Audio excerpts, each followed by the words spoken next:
I'd like to begin by talking about World War II stories in general.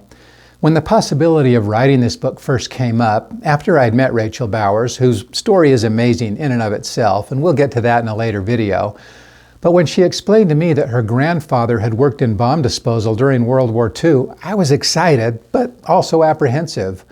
I love the possibility of a World War II setting, but there are so many books and movies that take place during World War II, I was intimidated.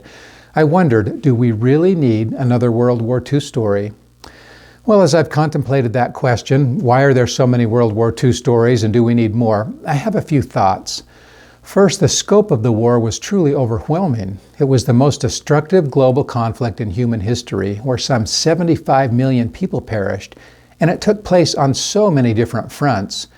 The sheer size of the war and the depth of human sorrow means there are almost limitless stories to tell in so many rich settings. In reading accounts of soldiers, I noticed also that, like in so many other wars, when the soldiers came home, they didn't want to talk about what they'd been through. And so, consequently, most didn't. Well, the generation that follows isn't typically as apprehensive. We do want to know and understand both the good and the bad.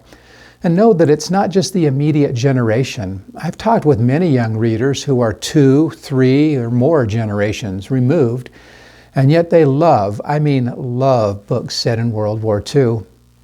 I think lastly, World War II touches on so many of the standard story themes that resonate with us as humans. It's a story about good versus evil, about overcoming trial and hardship, about rising up to conquer not just our enemies, but ourselves. I could go on and on. I think it's rich with story themes that reach to the very heart of human existence, and that's why its stories resonate. Speaking of World War II, one writer said this: "It seems to encapsulate fundamental choices that face us all, and to ask us whether we would have made the right ones." As for me, I've come to believe that if we're not continually reminded of the inherent lessons, they do risk being forgotten. What I do know is that In Times of Rain and War is the most difficult book that I've written to date. I think because of the history. Even when writing fiction, when you write about World War II, you can't just make things up. It's imperative that you're accurate and true to the people and the lessons and the setting.